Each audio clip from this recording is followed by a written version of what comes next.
이제까지는 좀 어두운 그림자, 주로 하나님의 질책, 심판, 꾸중 이런 내용들이었는데요. 분위기가 완전히 반전이 되어서 이제 아주 긍정적인 이야기로 들어갑니다. 솔로몬이 전도서 3장에서 기록했듯이 날 때가 있으면 죽을 때가 있고, 그렇죠? 또 울 때가 있으면 웃을 때가 있다라고 얘기하는 것처럼 이렇게 또 완전히 분위기가 반전되어서 새로운 출발을 하게 되는 것을 우리가 보게 됩니다. 어떤 의미에서 보자면 성경에서 아주 위대한 말씀인 것 같습니다. 이제 하나님의 경륜이 마지막을 향해 치닫는 그러한 내용들이겠죠. 자, 주님께서 재림하실 때 유대인들의 남아있는 자들이라고 우리가 일반적으로 얘기했는데요. 즉 짐승의 표에 절하지 아니하고 또 짐승의 표를 받지 아니하고 짐승의 형상에 절하지 아니하고 믿음을 끝까지 지키고 충성되게 남아있는 그러한 사람들에 대한 이야기가 되겠습니다. 자, 16절에 보시면 그때에 주를 두려워하는 자들이 서로 자주 말하며, 성경에 보면은 인간의 모든 죄의 결론은 뭐냐면 하나님을 두려워하지 않는 것이라고 성경은 말씀하고 있죠. 한번 확인해 보겠습니다. 로마서 3장에 보시면 의인은 없나니 하나도 없다고 얘기하면서 인간의 죄악된 모습들을 쭉 열거해 가다가 최종 결론으로 그들의 눈앞에는 하나님을 두려워함이 없다라고 이렇게 되어 있습니다. 자, 10절에 보시면 로마 3장 10절에 이것은 기록된 바 의로운 사람은 없나니 단 한 사람도 없으며 깨닫는 자도 없고 하나님을 찾는 자도 없으며. 그런데 어떤 사람들은 종교는 인간이 하나님을 향해 찾아가는 길이라고 그런 정의를 내리는데 있을 수 없죠. 찾아가봐야 못 찾죠. 엉뚱한 데로 잘못 가니까. 하나님께서 죄인들을 찾아오신 것 반대죠. 그것이 바로 성경에 게시된 하나님의 복음입니다. 자, 그 다음에 다 길에서 벗어나 함께 무익하게 되고 선을 행하는 자가 없나니 단 한 사람도 없도다.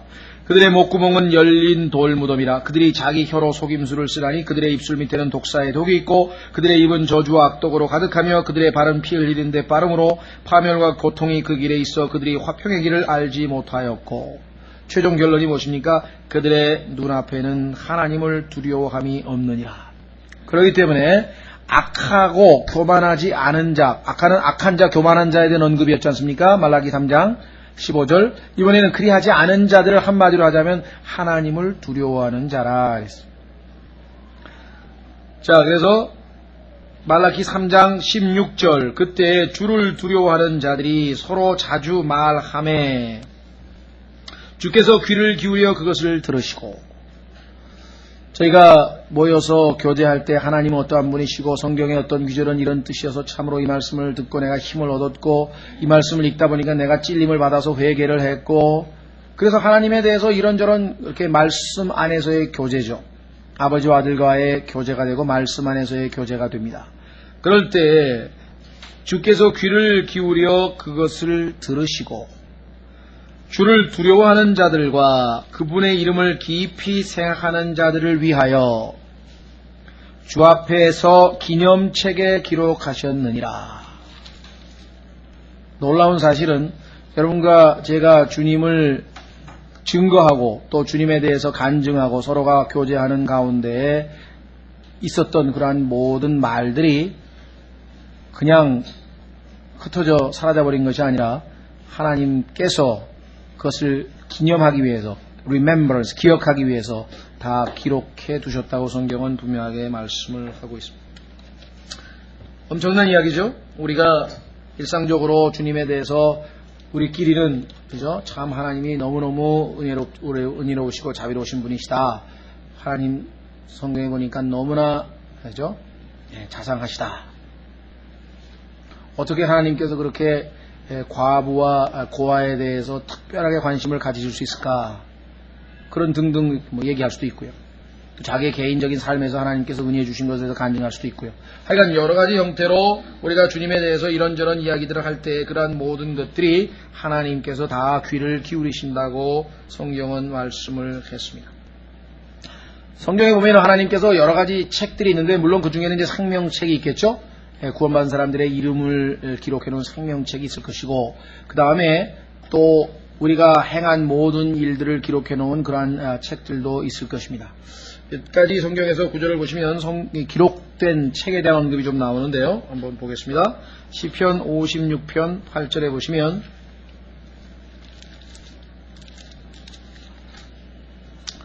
시편 56편 8절에 보시면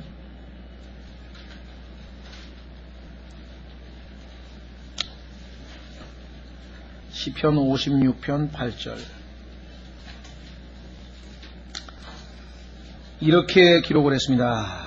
내가 떠도는 것을 주께서 세시오니 내 눈물들 주의 병에 담으소서.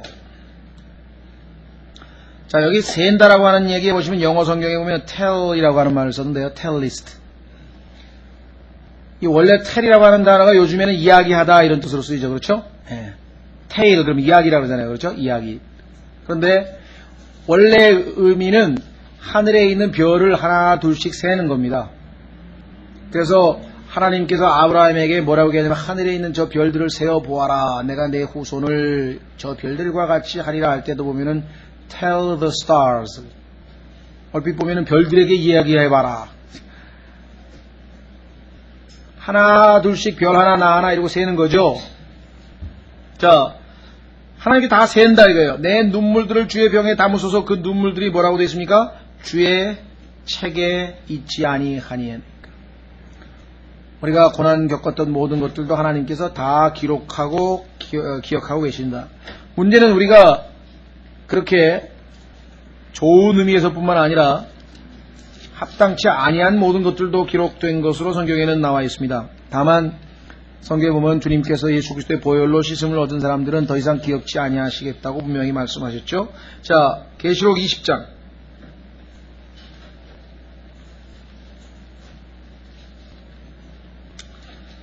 계시록 20장 12절. 여러분들 아마 그 인간들은 이 세상에서 일어났던 모든 일들을 아주 꼼꼼히 기록해 놓는 그러한 습관을 가지고 있습니다. 그렇죠?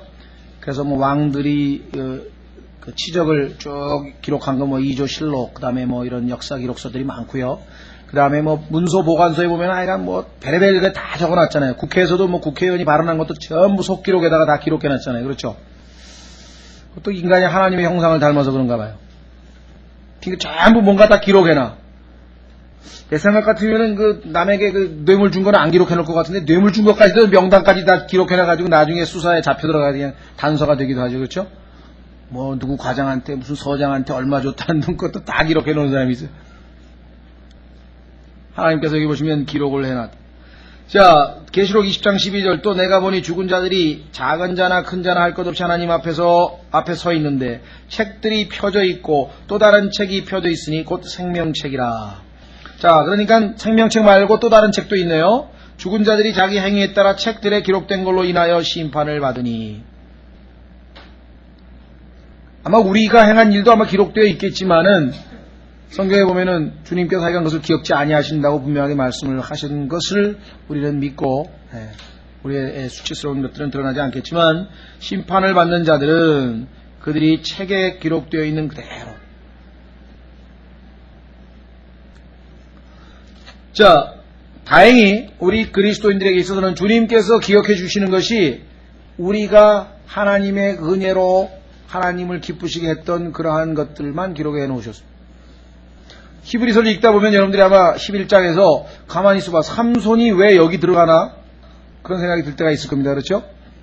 롯도 들어가고. 보면은 믿음의 선진들로 나와 있는 사람들 중에는 상당히 옳지 않은 일들을 한 기록들이 있어야 되는데 그러한 것에 대해서는 전혀 언급이 없는 것을 보게 됩니다. 구원받은 성도들은 하나님께서 더 이상 우리의 불의를 기억지 아니할 것이라고 성경에서 말씀을 하신 것을 보게 됩니다. 자, 그래서 주를 두려워하는 자들과 그분의 이름을 깊이 생각하는 자들이라고 성경에서 말씀을 했습니다. 그렇죠? 그분의 이름을 깊이 생각하는 자. 글쎄요, 여러 사람들이 있겠지만은 우리 뇌성마비 걸려서 고생하는 그 시인 송명희라고 아마 들어보셨을 텐데, 그리스도인 자매죠. 그래서 아주 완전히 그냥 뭐랄까 거의 똑바로 앉지도 못하는 완전한 이렇게 뇌성마비인데요. 완전히 몸이 거의 막 꼬여 있죠. 그런데 그가 쓴 시집들에 보면은 하여간 이 주님의 이름에 대해서 쓴 시들이 있고, 그 가운데는 뭐 좀 이 CCN 뭐라나 하여간 가스펠송 비슷하게 작곡에 대해서 나온 그런 것도 있죠. 그래서 예수 그 이름에 담긴 비밀을 난 알 수 없네 라고 하는 그 예수 그리스도의 그 이름에 대해서 쓴 시도 있죠. 그렇죠? 그분의 이름을 깊이 생각하는 자들을 위하여 주 앞에서 기름책에 기록하셨느니라.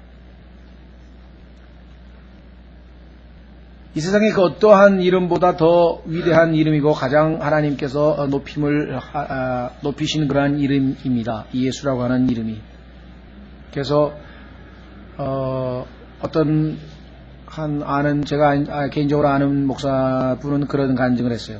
자기가 구원받게 된 그 계기가 뭐냐.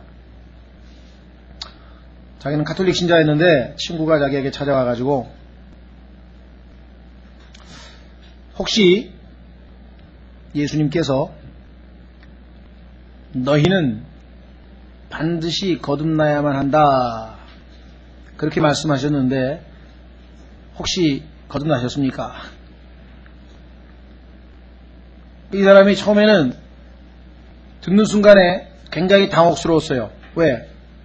자기도 가톨릭 신자고 그래도 예수님을 믿는다고 하는 사람인데 예수님께서 그런 말씀을 하셨나? 그걸 일단 자기는 모르고 있었어요. 예? 뭐 가톨릭 신자 중에 성경 별로 아는 사람 뭐 있습니까? 왔다 갔다 한 것밖에 없으니까. 아니 예수님이 그런 말씀을 하셨다? 두 번째, 그 사람이 개신교 신자였는데 소위 말하면 자기가 볼 때에는 혹시 우리 목사님이 그러시는데 당신 거듭나야만 된다 그러더라고. 그러면은 자기는 막 콧방귀를 끼려고 그랬는데 당신 목사가 뭔데 이러려고 했는데 예수님이 그렇게 말씀하셨다 그러니까 갑자기 가만히 있어봐. 그래가지고 그날 밤에 집에 혼자 가서 무릎을 꿇고 기도했다는 거예요. 주님, 예수님. 아니 예수님이 거듭나야만 된다고 반드시 거듭나야 된다고 말씀을 하셨다는데 나는 그게 무슨 뜻인지도 모르고 있는데 거듭나는 게 무슨 뜻인지도 모르겠는데 어떻게 거듭나냐 이 말이지. 그래가지고 그걸 놓고 기도를 했다는 거예요. 그래서 이제 그것이 계기가 돼서 아마 이제 그 뒷부분 간증은 이제 안 했으니까 저 잘 모르겠습니다만 그래서 이제 점점 이렇게 복음에 접근하게 됐다는 거예요. 그러니까 처음에 자기가 그 거듭나야 된다고 하는 말을 무슨 뜻인지도 몰라서 굉장히 당혹스러워서 그게 뭔지 계속 추적을 해서 이제 결국은 이제 구원받고 거듭을 났는데 그때 자기에게 그 파워풀하게 다가왔던 이름이 뭐냐면 예수님이라는. 예수께서 그렇게 말씀하셨는데 거듭나셨습니까? 우리 목사님이 뭐 아니면 뭐 훌륭한 신학자가 아니면 뭐 마틴 루터가 그랬니? 여기는 근데 관심이 없었다는 거예요. 예수님이 말씀하셨어요. 우리가 아마 복음 전할 때에도 한번 그렇게 말씀하셨어요. 예수님께서 말씀하셨다. 예수님께서 이렇게 말씀하셨는데 그 말씀을 믿겠느냐? 그 말씀을 어떻게 생각하느냐? 이렇게 물어보실 수가 있겠죠. 자, 하여간 주님의 이름, 이름에 대해서는 길게 얘기하지 않겠습니다. 17절에 만군의 주가 말하노라 내가 나의 보속들을 만드는 그날에 그들을 나의 소유로 삼을 것이요 또 사람이 자기를 섬기는 자기의 친아들을 섬기는 것 같이 내가 그들을 아끼리니 그때 너희가 돌아와서 의로운 자와 사악한 자를 분별하고 하나님을 섬기는 자와 섬기지 아니하는 자를 분별하리라. 자, 이 성경에서 이 보속이라고 했을 때 문맥에서 보자면은 여기서는 바로 나의 소유, 즉 이스라엘 백성에 대한 이야기인 것 같습니다. 마태복음 13장에도 주님께서 이 보물을 갖다가 이렇게 보고 땅에다 숨겨두고 놨다가 나중에 이제 살아오시는 장면이 나오는데요. 그래서 이 문맥에서는 지금 이들을 변화시켜서 하나님께서 이제 보속들로 삼으시겠다라고 하는 문맥이 될 수도 있겠고, 또 성경에서 보면 이 보속이라고 하는 것은 솔로몬의 아가에도 나오지만 하나님께서 자기 신부에게 주는 또는 사랑하는 사람에게 주는 보상이나 선물일 수가 있다는 거죠. 그래서 하나님께서 여기서 보상을 주시는 것인지 여기서 나오는 보속들이 아니면 그 밑에 나와 있는 소유와 같은 의미로 즉 하나님께서 이제 남은 자들 주님을 향해 충성되게 믿음을 지킨 자들을 보석처럼 아끼고 그렇게 소유하시겠다고 하는 의미이든지 아마 둘 중에 하나인 것 같습니다. 또 사람이 자기를 섬기는 자기의 친아들을 아끼는 것 같이 내가 그들을 아끼리니, 하나님께서 그들을 얼마나 존귀히 여기고 계신가라고 하는 것을 우리가 확인해 볼 수가 있겠죠. 자기의 친아들처럼 그렇게 아낀다라고 성경은 분명하게 말씀을 했습니다. 자, 그때 너희가 돌아와서 의로운 자와 사악한 자를 분별하고 하나님을 섬기는 자와 섬기지 아니하는 자를 분별하리라. 자, 2장에 보시면은요, 이들이 하나님이 심판하시는 하나님이냐고 대꾸했던 적이 있었습니다. 2장 17절. 2장 17절 이스라엘 백성들이 하나님께 이렇게 얘기했죠. 너희가 너희 말로 주를 지치게 하고도 이르기를 우리가 어떻게 주를 지치게 하였나이까 하는도다. 이는 너희가 이르기를 악을 행하는 자마다 주의 눈앞에서 선한 자며 주께서 그들을 기뻐하신다 하거나 혹은 이르기를 심판하시는 하나님이 어디 계시느냐 그랬죠. 자, 3장 14절에도 그랬죠. 3장 14절에도 보시면 이는 너희가 이르기를 하나님을 섬기는 것이 헛되니 우리가 만군의 주 앞에서 그분의 규례를 지킴에 동하는 마음으로 걷는 것이 무슨 유익이 있으리요. 지금 우리는 교만한 자를 행복하다 하고 하면서 하나님께 거역하는 발언들을 하게 된 것을 우리가 보게 됩니다. 여기에 대해서 하나님께서는 분명하게 선악을 구분하시고 옳은 자와 옳지 않은 자에 대해서 분명히 구분하시겠다. 18절이죠. 3장 18절. 그때 너희가 돌아와서 의로운 자와 사악한 자를 분별하고 하나님을 섬기는 자와 섬기지 아니하는 자를 분별하리라. 분명하게 이 마태복음 25장에 주님께서 영광스러운 보좌에 왕좌에 앉으셔서 양과 염소를 심판하는 것과도 연관이 되는 것 같습니다. 그래서 여기서 지금 보시면 분명히 그들도 주님과 함께 심판하는 자. 물론 영적으로 적용하자면 우리가 예수 그리스도와 함께 왔을 때에는 고린도전서 6장 3절에서 우리 그리스도인들이 천사들을 심판한다고까지 얘기했었죠. 자, 그래서 우리는 주님의 의로운 심판에 동참하는 우리의 모습을 우리가 보게 되는데, 자, 여기서 한 가지 우리가 영적으로 짚고 넘어가고 싶은 것이 있습니다. 그것은 뭐냐면은 18절에 그때라고 하는 말인데요. 이 땅에서 우리가 때로 우리 그리스도인들이 여러 가지 일들을 판단해야 되고 또는 판결을 해야 될 때가 종종 있습니다. 성경에 보면은 분명하게 영적인 사람은 모든 것을 심판한다, 판단한다 그랬어요. 옳고 그름을 판단해야 되고 선과 악을 판단해야 되고, 그렇죠? 이것은 선한 영인지 올바른 영인지 옳지 않은 영인지도 분별해야 되고. 그러나 때로 우리가 사람을 심판하거나 정죄하는 일을 해서는 안 된다고 성경은 분명하게 또 얘기했습니다. 자, 쉽게 얘기해서 우리가 가만히 있어. 저 사람이 교회를 다니기는 다니는데 아무리 내가 봐도 구원은 못 받은 것 같다. 이렇게 이제 우리가 의심을 때로 할 때가 있잖아요. 때로 뭐 자기 개인적으로 좀 이상하다 뭐 이런 걸 느끼는 것 자체를 우리가 틀렸다고 하는 건 아니지만, 그래도 곧바로 이 단언을 해서는 곤란하다는 얘기죠. 왜냐하면 내가 단언하건대 틀림없이 구원 못 받았다 이렇게 얘기할 수 없다는 얘기죠. 또 저 사람은 아무리 봐도 하나님의 종이 아니다. 왜냐하면은 그 사람이 주님을 잘 섬기다가 일시적으로 소위 말하면 배교하거나 일시적으로 백슬라이딩 할 수도 있는 상황이잖아요. 우리는 그 사람의 처음부터 끝까지 전체를 모르는 상황에서 우리가 함부로 쉽게 판단을 해서는 안 된다는 얘기입니다. 그래서 우리가 좀 뭐랄까요, 구원받고 나서 얼마 안 돼서 뜨겁고 그 다음에 성경을 또 많이 배우고 이렇게 지식을 갖췄을 때에는 잘못하면은 쉽사리 이렇게 판단들을 많이 하게 되는데, 그러나 이제 주님 앞에서 많은 연단을 받고 많은 경험을 쌓고 보면은 결국은 아무리 최상의 상태에 있는 사람일지라도 하나님 보시기엔 아무것도 아니구나. 다윗과 같은 참으로 하나님의 마음에 합한 자도 저렇게 넘어지고 자빠질 수 있는 것이구나. 그렇죠? 바울과 같이 하나님께서 예수님을 따르라고 나를 따르라고 했던 그러한 자도 보면은 때로는 이 성질을 내고 싸우고 할 수 있는 거구나. 그렇죠? 곳곳에도 본단 말이에요. 심지어는 베드로 같은 사람도 겁이 나가지고 유대인이 오니까 밥 먹다가 아이고 그냥 안 먹는 척하고 이방인하고 교제 안 하는 척하고 이렇게 위선을 부릴 수도 있는 거구나. 그렇기 때문에 우리가 영적으로 성숙해 가면 갈수록 지금 이 교회 시대에는 우리가 함부로 사람을 정죄하거나 판단할 수는 없다. 어떤 사실을 우리가 분명하게 판단할 수는 있어요. 분별할 수는 있어요. 그러니까 옳고 그름을 분별하지 않으라는 얘기가 아니라 사람에 관해서는 우리가 조심해야 된다. 한번 확인해 보겠습니다. 고린도전서 3장에 보시면 분명히 우리가 판단하라 그랬습니다.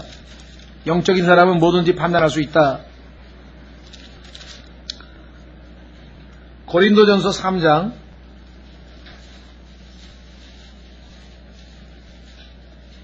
2장이군요. 고린도전서 2장 14절에 보시면 고린도전서 2장 14절에 보시면 그 앞에가 이제 하나님께서 우리에게 성령을 주셔서 모든 것을 이제 판단할 수 있는 그런 능력을 우리에게 주셨다. 그러나 본성에 속한 사람은 거듭나지 아니하고 태어나면서 그대로 타고난 본성 그대로 가지고 있는 사람은 하나님의 영의 것들을 받아들이지 않으니 그렇죠. 거듭나지 않고 본성 그대로 태어난 사람이 성경에 나와 있는 사실들을 받아들일 리가 없겠습니다. 그 까닭은 그것들이 그에게는 어리석은 것이기 때문이요. 그렇죠. 십자가에 달린 그 예수 그리스도를 믿으면 구원받고 하늘 날아간다. 지옥에 안 간다.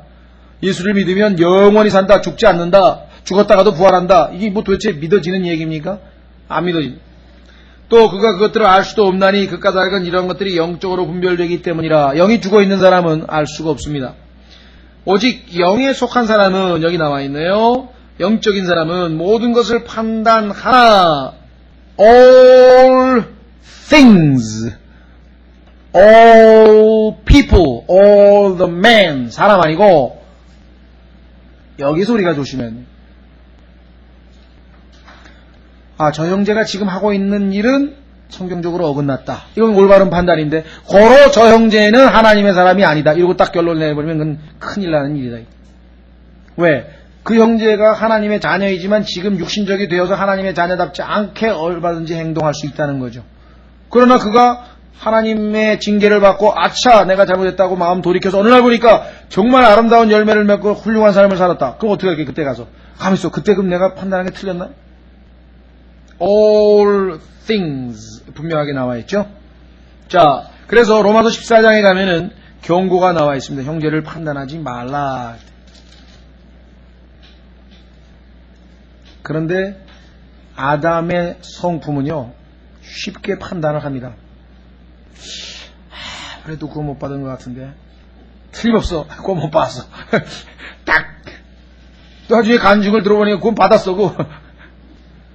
저 사람은 하나님의 종이 아니야. 전 완전히 배가 자기 신이야. 이러면 나중에 알고 보니까 그 형제가 진짜래요. 바울도 거기서 실수를 했죠.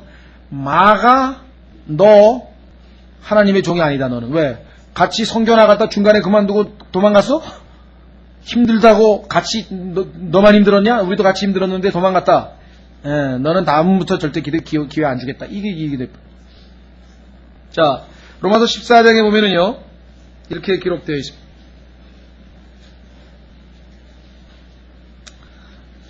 자, 여기 보시면은, 1절에 보시면 믿음이 약한 자에 대한 언급이 나옵니다. 그래서 우리는 쉽게, 저 사람 제사 지는 게, 제사 떡이 잘못됐다고 그래, 먹으면 그만이지. 이럴 때도 있고요. 그렇죠? 근데 여기 보면은 지금, 이렇게 나와 있어요. 14장 1절에 믿음이 약한 자를 너희가 받아들이되 의심에 찬 논쟁은 하지 말라. 이는 어떤 사람은 모든 것을 먹을 수 있다고 믿고 어떤 다른 사람은 믿음이 약하여 채소를 먹기 때문이니라. 먹는 자는 먹지 않는 자를 업신여기지 말고. 저 사람 믿음이 너무 약하구나. 아니 무슨 마귀가 제사떡이 어때? 마귀는 아무것도 그 제사 지낸 그 신이 아무것도 아니라고 성경 말씀하십니다.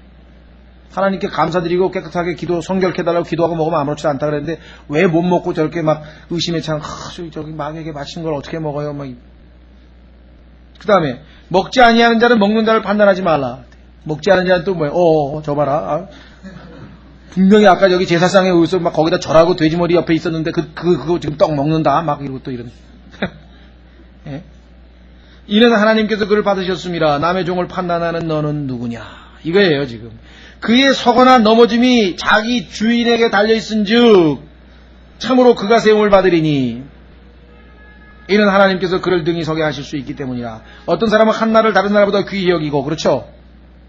어떤 사람은 주일날 교회 가는데, 양복 제일 좋은 거 탁 빼입고요. 성경에 안희숙 여사 간증 보면 나오잖아요. 그냥 자매 예배당 갈 때 보면 그냥 막, 거기 그런 얘기 나오나요? 막 돈도 다리미로 다 데려가지고 헌금도 그냥 막 깨끗한 거를 이렇게 넣어가지고 가고 옷도 제일 예쁜 거, 제일 좋은 거, 낚여뒀다가 안 입는 거 예배당 갈 때 다 입고 그런 사람도 있죠. 또 반면에 직장 다니면서 넥타이 메고 불편하고 그러는데 아유 주님 안에서 이제 너무나 자유다. 아주 그냥 막 가볍게 해가지고 와가지고 형제들하고 편하게 사는 그런 사람도 있잖아요. 그게 다 마음에 뭐야 주님을 위해서 그렇게 정했는데 왜 너는 뭐 이랬냐 저랬냐 뭐 그거 가지고 얘기한다는 것 자체가 내가 볼 때는 의미가 없죠. 그렇죠? 예. 자 그래서 뭐 그런 시비 거는 데도 있나 봐요. 막 넥타이 안 메고 왔다고 뭐라 그런 사람도 있고 막 그런 데도 있는 것 같은데 너무 그러지 마시고 신경 쓰실 거 없습니다. 여기 나와 있죠. 그에 서거나 어떤 사람은 한 날을 다른 날보다 귀히 여기고 다른 사람은 모든 날을 같게 여기라니 각각 자기 마음에서 완전히 확신할지니라. 그래서 어떤 사람은 절대로 주일날 이제 식당에 가거나 뭐 안 사먹는 사람 또 있다고. 그 세상적이다 그래 거룩하게 지킨다 그래가지고서는 그냥 뭐 어디 소위 말하면 뭐 돈 주고 뭐 사는 거는 절대로 안 하려고 뭐 그런 데도 있고요. 아예 그거를 가르치는 교회도 있어요. 그래서 시장에도 못 가고요. 주일날은 못 가게 해요. 가르쳐요. 교회에서. 근데 여기는 뭐 그런 거 없잖아요. 보세요. 나를 중히 여기는 자도 주를 위하여 중히 여기고 나를 중히 여기지 아니하는 자도 주를 위하여 중히 여기지 아니하며 먹는 자도 주를 위하여 먹으니 이는 그가 하나님께 감사드리기 때문이요 먹지 않은 자도 주를 위하여 먹지 아니하며 또한 하나님께 감사드리나니 이는 우리 중에 자기를 위하여 사는 자도 없고 자기를 위하여 죽는 자도 없기 때문이라 우리가 살아도 주를 위하여 살고 죽어도 주를 위하여 죽나니 그러므로 살든지 죽든지 우리가 주의 것이로다. 이것을 위하여 그리스도께서 죽으시고 일어나서 다시 살아나셨으니 이것은 그분께서 죽은 자와 산 자의 주가 되려 하심이라. 그렇다면 주님께서 그를 받아주셨고 주님께서 그를 구원하셨고 주님께서 그가 나를 지키든 안 지키든 다 주님과의 관계에서 이루어지는데 중간에 같은 조언끼리 끼어들어가지고 10절 그런데 내가 어찌하여 내 형제를 판단하느냐. 어찌하여 내 형제를 무시하느냐. 이는 우리가 다 그리스도의 심판석 앞에 설 것이미니. 각자 자기 계산만 하면 되죠. 하나님 앞에 가서 자기가 하나님 앞에서 한 것 11절 그까지 기록된 바 내가 살아있음을 두고 맹세하노니 모든 무릎이 내게 굴복하겠고 모든 혀가 하나님께 자백하리라 주가 말하노라 하였기 때문이니라. 그러므로 우리 각 사람이 자기 자신에 관하여 하나님께 회개 보고를 하리라. 그런즉 우리가 다시는 서로 판단하지 말고 도리어 자기 형제의 길에 덜림돌이나 넘어질 기회를 두는 사람이 없는지 판단할지니라. 그러니까 우리는 왜 그러냐. 우리는요 하나님처럼 판단하려고 하면은 모든 요소를 전부 다 고려해가지고 판단해야 될 거예요. 종합적으로 판단해야 될 거 아니에요. 그렇죠? 근데 우리는 겉만 보고 판단하잖아요. 그것은 죄라 이 말이에요. 외모만 보면. 성경에 야고보에서 보니까 어떤 사람이 탁 들어오는데 보니까 처음 오셨어. 우리 교회에. 보니까 말이야 그냥 탁 양복에다 깨끗하게 입고 성경 탁 들고 이야 벌써 뭔가 그냥 좀 거룩하게 보이고 좀 뭐 경건하게 보이니까 아유 어서 오시라고 막 그래가지고 앞에 앉으시라고. 근데 어떤 사람은 그냥 남루하게 와가지고 보니까 말이야 막 뭐 옷에서 냄새도 좀 나고 막 저 뒤에 그냥 저 소파 책상에 앉지 말고 저 소파 뒤에 앉으라고. 예를 들면 그러한 자들아 너희가 어찌 하면서 야고보서 2장에서 이 사실에 대해서 언급을 하고 있잖아요. 그러니까 우리는 어떤 사람 판단할 때 그 상황, 외모, 겉보 이거밖에 모르요. 그 속에 사람의 속마음에 어떤 생각을 하고 있는지 어떻게 알아요? 그렇죠. 따라서 우리는 함부로 판단할 수 없다. 그래서 이 말라기에 보면은 종합적으로 최종적으로 우리가 결론을 내리고 이 사람 악한 자구나. 이 사람 의로운 자구나. 이 사람 하나님을 섬기는 자구나. 이 사람 하나님을 섬기지 않는구나. 나눌 때 분별하게 될 때는 언제냐 궁극적으로는 분명하게 마지막 때가 될 것이다. 그래서 우리가 만약에 내가 보기에 저 형제가 지금 뭐 어떤 상태에 있다 그러면은 뭐 하나님께 위해서 우리가 기도해 줄 수는 있겠죠. 예. 그렇지만 우리가 쉽사리 형제를 놓고 또는 사람을 놓고 구원 받았다. 너는 구원 못 받았다. 너는 저 사람은 진짜 하나님의 종이다, 저 사람은 가짜 종이다, 이렇게 쉽게 판단할 수는 없을 것입니다. 자, 우리는 모든 조건을 다 알 수 없기 때문에 그렇습니다. 자, 여기서 한 가지 짚고 넘어갈 교훈이 있습니다. 그것은 뭐냐? 우리가 보기에는 대다수의 사람들이 지금 완전히 배교해서 주님이 말씀하신 것처럼 마지막 때에 내가 믿음을 찾아보겠느냐고 말씀하셨잖아요. 그런 것처럼 우리가 볼 때에는 정말 한 사람도 없는 것 같죠? 엘리야도 오죽하면은 다 바알을 섬기고 나 혼자밖에 없다고 얘기를 했었잖아요. 그러나 실제적으로는 하나님께서 7,000명을 남겨놓으셨다고 분명하게 얘기했죠. 이스라엘 백성들이 다 이집트의 신들에게 애굽에서 노예 생활하면서 그냥 거기 보면은 이집트의 신들을 섬겼다고 했지 않습니까? 나중에 평가할 때. 그러나 다 섬긴 건 아니에요. 하나님께 울부짖음을 하나님께서 하늘에서 듣고 모세를 보내셨다고 성경에 얘기했다 이 말이에요. 그렇죠. 다 하나님, 다 주님을 배반하고 다 불순종하고 다 불평불만하고 그냥 왜 하나님 우리를 구원해가지고 광야까지 와서 여기서 다 죽게 하나 차라리 고기 먹다 죽지 하고 막 그런 불평불만 가운데에도 믿음을 지키고 중보했던 모세 같은 믿음의 사람이 거기에 있었고요. 느헤미야도 한나도 예레미야도 요나도 다 마찬가지로 이 시대에도 여기 보시면은 완전히 교만하고 사악한 자들만 있는 것 같지만 분명하게 주를 두려워하는 자들이 있었고 주님의 이름을 깊이 생각하는 자들이 있었다는 것입니다. 이 시대도 저희는 잘 모르지만 주님께서 아마 우리가 생각할 때는 아니 이렇게 올바른 성경이 나왔는데 다들 이게 왜 이렇게들 반응이 없고 쳐다보지도 않는가 싶지만은요, 정말 하나님께서는 일하고 계신다고 하는 것이 분명한 것이 한 명씩 두 명씩 다 나와요. 그렇죠? 어디 굴에서 숨어있다 나오는 것처럼 보면은 한 명씩 두 명씩 나타나는 거 보면은 참 너무나 신기합니다.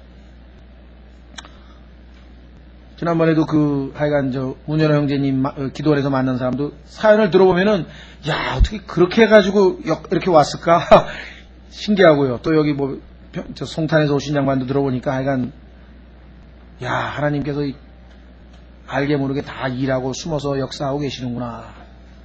의외로 우리가 볼 때에는 분명하게 있다라고 하는 사실을 우리가 기억하시면 좋을 것 같습니다.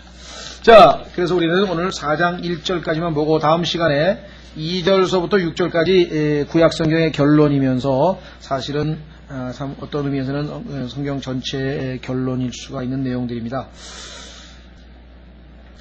다음 시간에 2절서부터 6절까지 마치겠습니다. 예. 아마 제가 보기에는 분량이 타이트하게 요약해서 하면 아마 길게 하면 2시간에 하지만 1시간에 할 수도 있을 것 같아요. 그래서 모르겠어요.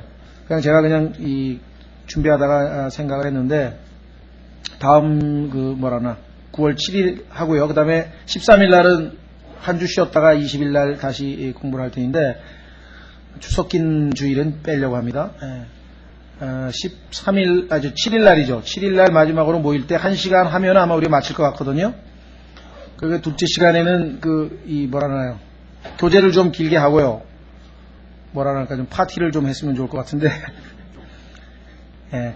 그러니까 그날은 김밥 거기 수고스럽게 가지 마시고 각자가 좀 한 5,000원 미만으로요. 다양하게 좀 들고 오시면은 던킨 도너스도 좀 5개만 사면 600원인가 그러면 3,000원 되잖아요. 3,000원치만 1인당 사와도 돌아가면서 좀 먹지 않을까 싶고, 음료수는 교회에서 좀 준비하고, 그러니까 떡볶이를 사오시든 순대를 사오시든 하여간 자기 취향대로 좀 사오셔가지고 다양하게 좀 뷔페식으로 해서 좀 먹고 교제하고 또 그런 시간을 좀 가졌으면 좋을 것 같습니다. 그래서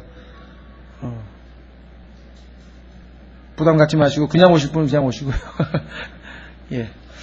일단 하여간 제가 이렇게 제안을 드립니다. 그렇게 해서 9월 7일 날 일단 마치겠습니다. 자, 4장 1절입니다. 이는 보라 화덕같이 불태우는 날이 임하기 때문에, 화덕이라고 하는 말은 오븐이죠. 오븐. 땅 구울 때 굽는 거잖아요. 예. 자, 여기 보시면 화덕같이 불태우는 날이 임하기 때문이니 그랬는데요. 그냥 날이 아니고 사실은 the day, 그날입니다. 그날.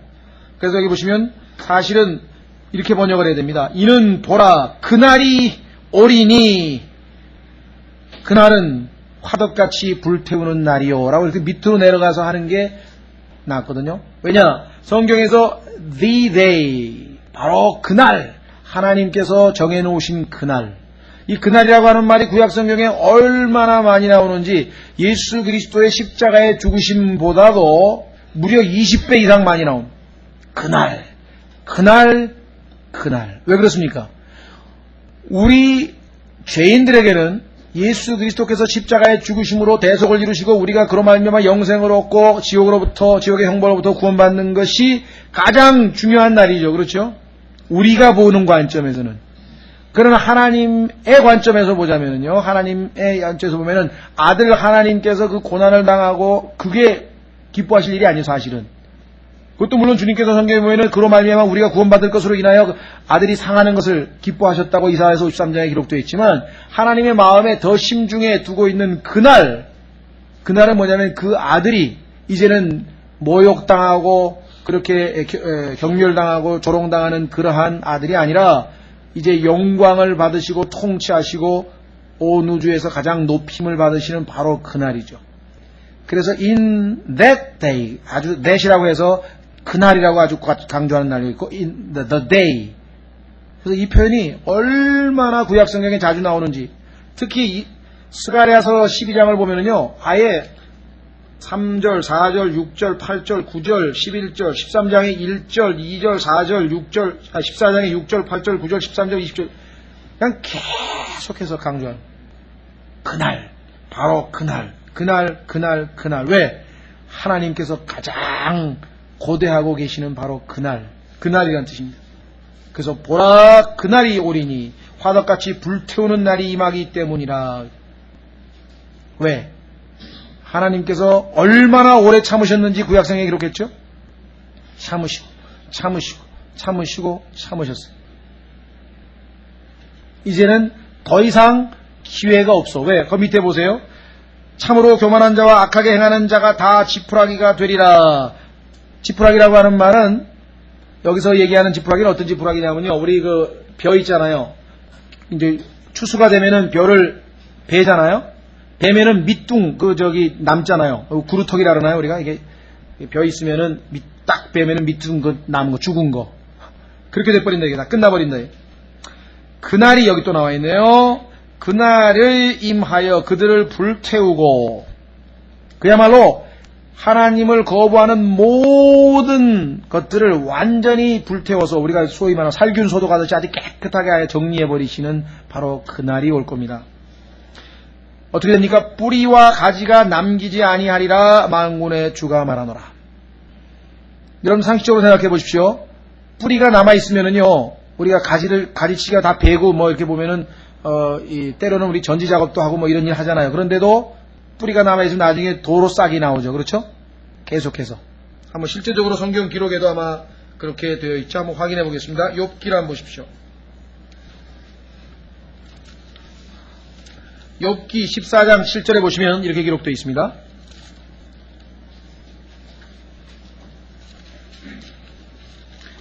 네, 욥기 14장 7절에 보시면 이렇게 기록되어 있죠.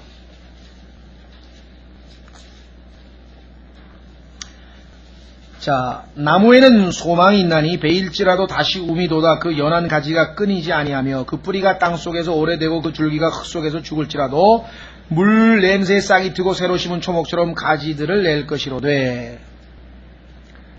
그러나 뿌리까지 완전히 제거해버리면 그건 소망이 없는 거죠.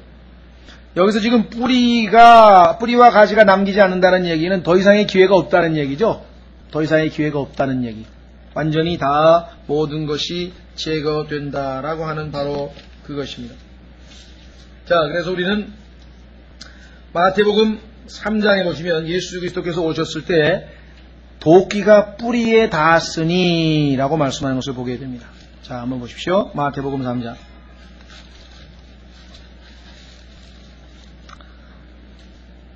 마태복음 3장 7절부터 보시면은, 따라서 우리는 예수 그리스도의 초림과 예수 그리스도의 재림은 사실은 하나님 보시기에는 하나의 연속적인 사건이다. 왜? 그 가운데 들어가 있는 교회 시대에는 소위 말하면 우리가 글을 쓰다가 필요해서 가로를 치고 내용을 잠깐 집어넣죠. 그 다음에 다시 앞문장하고 연결해서 글을 쓰잖아요.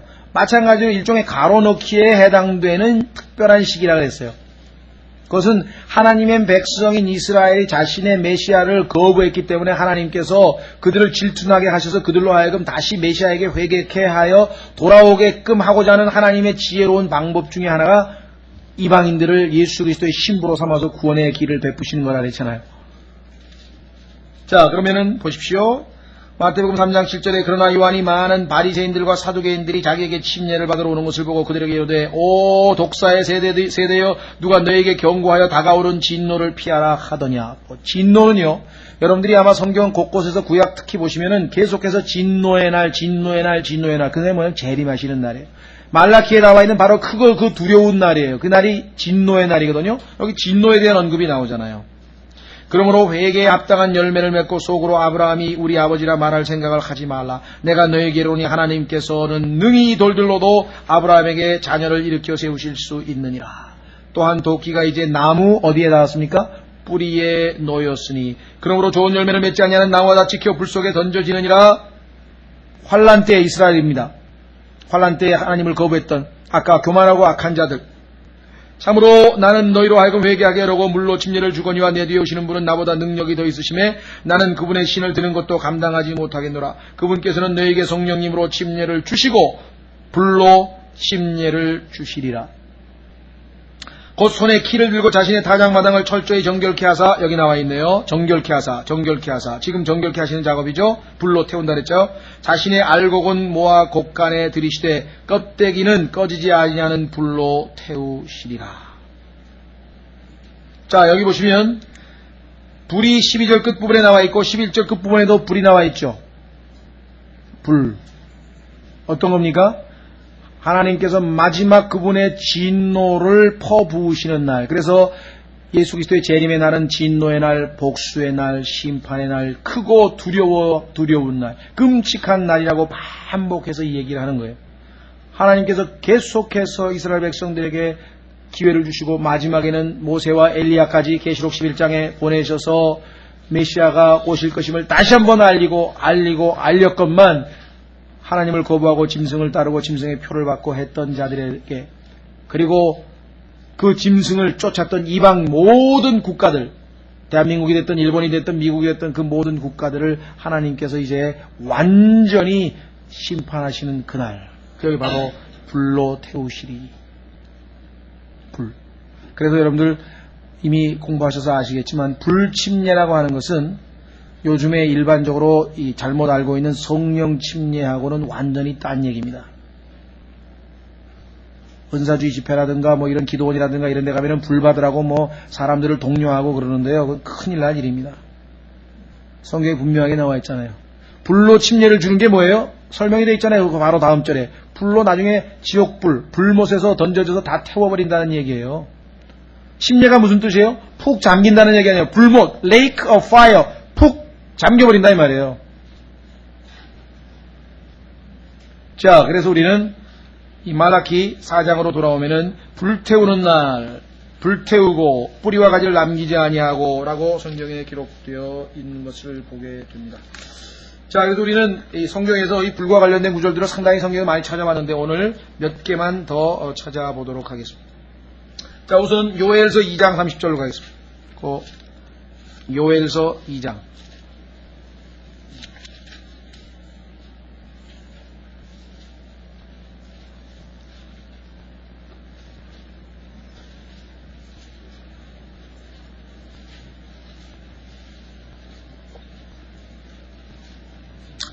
자, 요엘서 2장 28절부터 이 은사주의 교회들에서 잘못 인용하고 있는 것들이죠. 그 뒤에 내가 내 영을 모든 육체 위에 부어주리니. 여러분들 오순절날 모든 육체 위에 다 영을 부어주셨습니까? 오순절날. 또 보십시오. 너희의 아들 딸들은 대언하며 너희의 늙은이들은 꿈을 꾸고 너희의 젊은이들은 환상들을 보리라. 그런 사건 기록되어 있습니까? 사도행전 2장에. 또 그날들에 내가 내 영을 남종과 여종들 위에 부어주며 하늘들과 땅에서 이적들을 보이니 곧 피와 불과 연기 기둥이라. 사도행전 2장에 피가 보였고 불과 연기 기둥 보였습니까? 아니죠.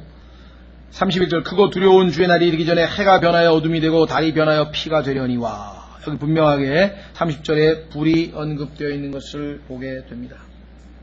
그렇죠? 예. 자, 그 다음에 이 불은 어디에서 나오는가? 예수 그리스도의 입에서부터 나오는데요. 자, 한번 확인해 보겠습니다. 계시록. 예수님께서 재림하실 때 예수님의 입에서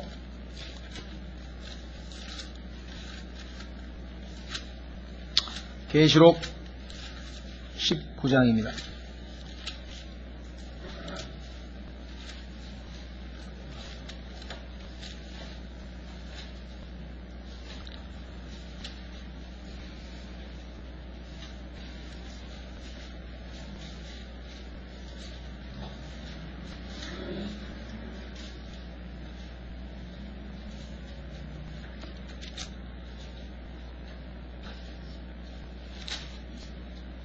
예, 계시록, 예, 이 19장 21절.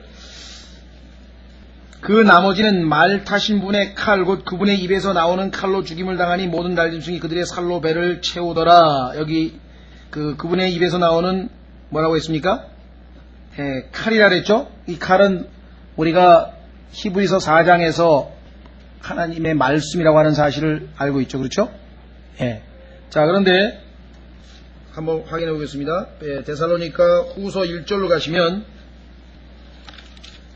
불길 가운데에서 심판하시는 주님이 나오시죠. 창세기 3장에 하나님께서 화염검을 만드셨는데 막 불칼, 그렇죠? 칼, 말씀, 불칼. 자, 데살로니가 후서 1장 7절.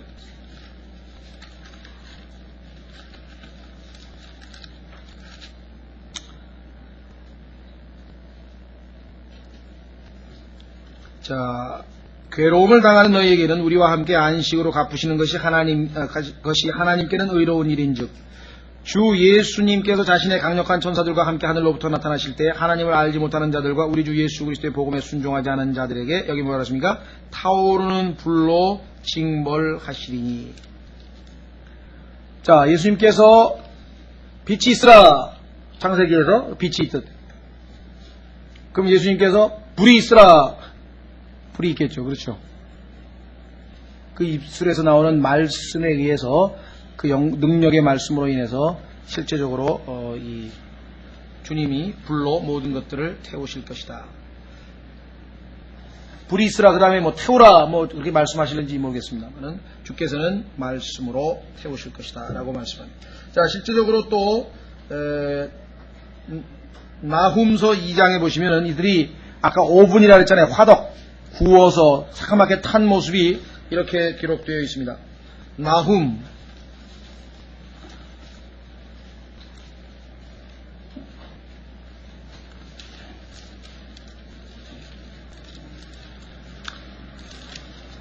나훔이 미가서하고 하박국 사이에 있네요.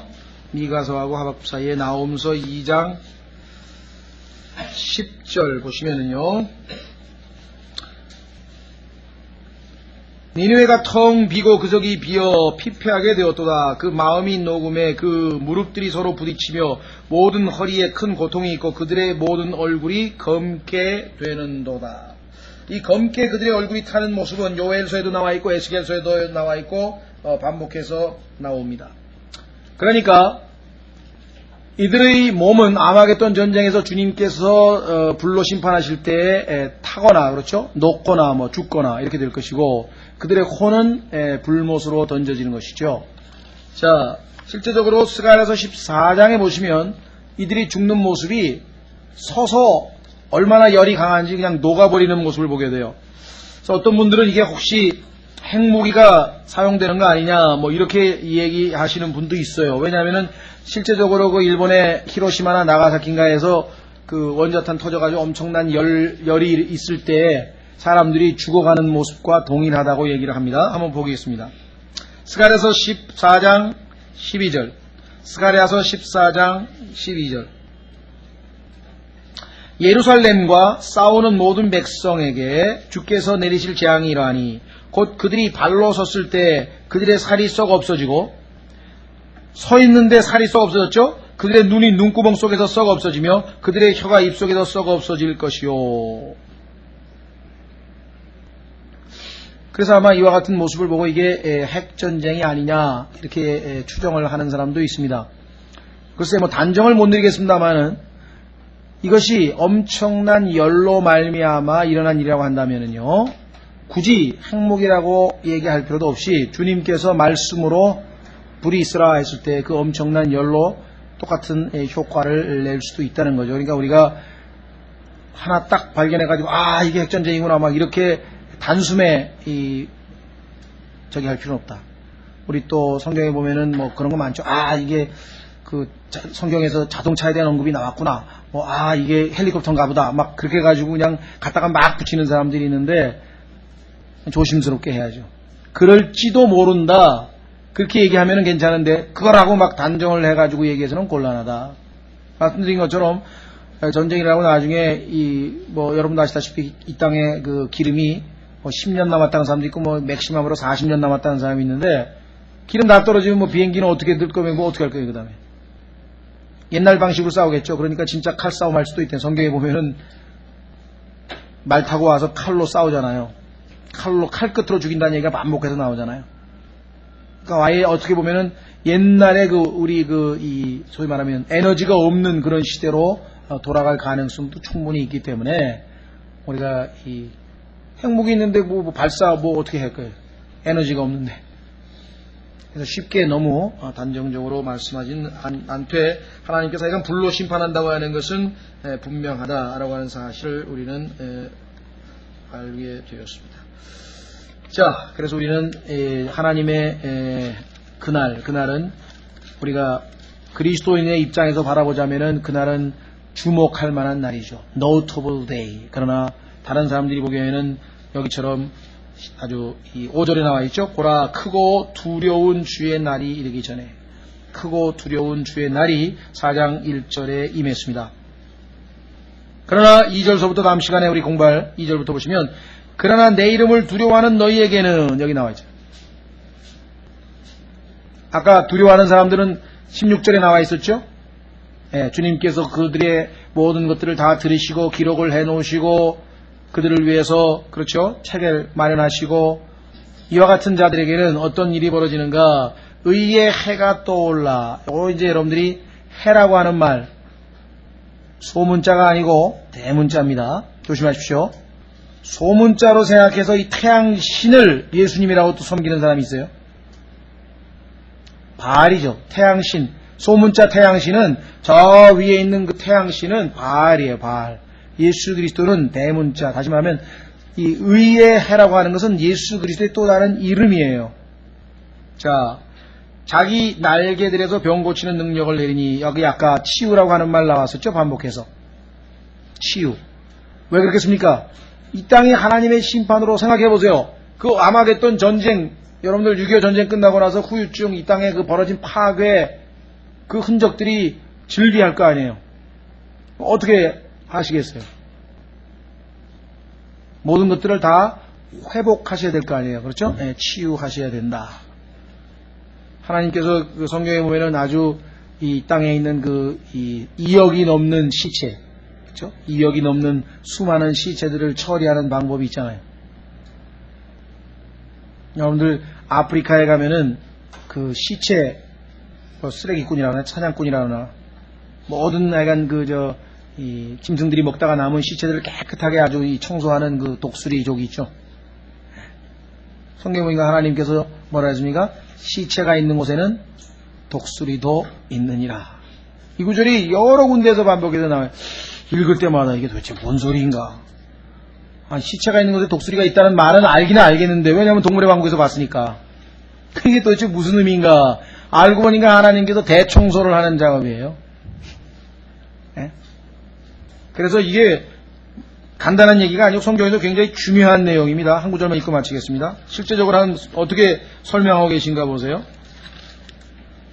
왜냐하면 하나님의 그 심판의 성취가 이 독수리들로 말미암아 이루어질 것이라고 하는 것을 보여줍니다. 계시록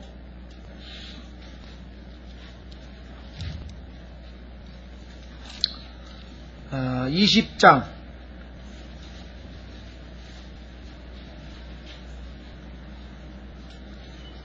가만있어 20장인가?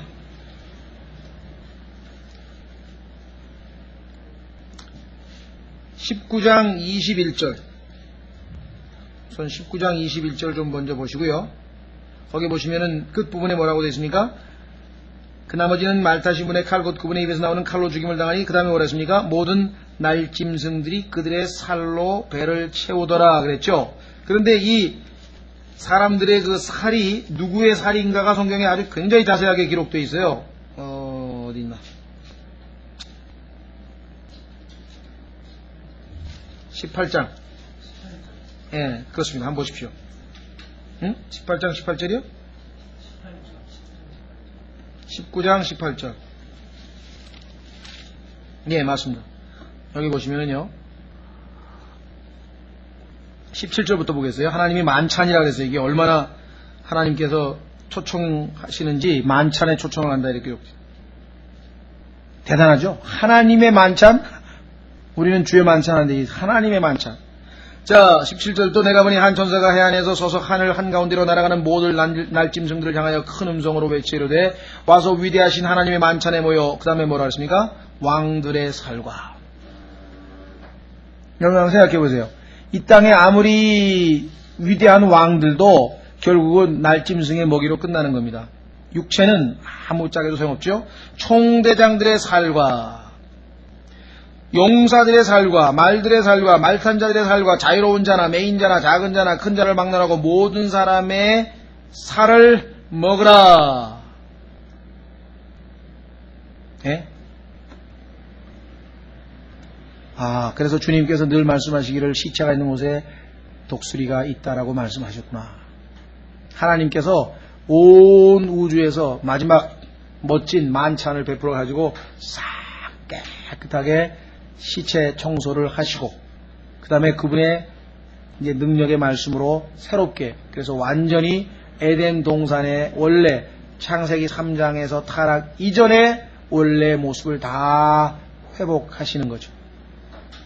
이렇게 되면은 사막에 꽃이 피어 향내나고 그렇죠? 사막에 꽃이 핀다. 사막에 시냇물이 흐르고 짐승들의 어떤 뭐라 하나요? 살벌한 어떤 야수성이 다 사라져서 사자가 소처럼 짚을 먹고 그 다음에 양과 이리가 함께 뛰어놀고 어린아이가 독사 굴에다가 손을 넣어도 물지 아니하고 그야말로 사람들이 꿈꾸는 그러한 지상 낙원이 정말 예수 그리스도에 의해서 이 땅에 이루어진다 이 말. 그 작업의 첫 번째 작업이 힐링, 소위 말하면 치유라고 하는 것을 우리가 바로 이 4장 2절에서 보게 됩니다. 다음 시간에 1시간 정도에 걸쳐서 총 정리를 해서 마치도록 그렇게 하겠습니다.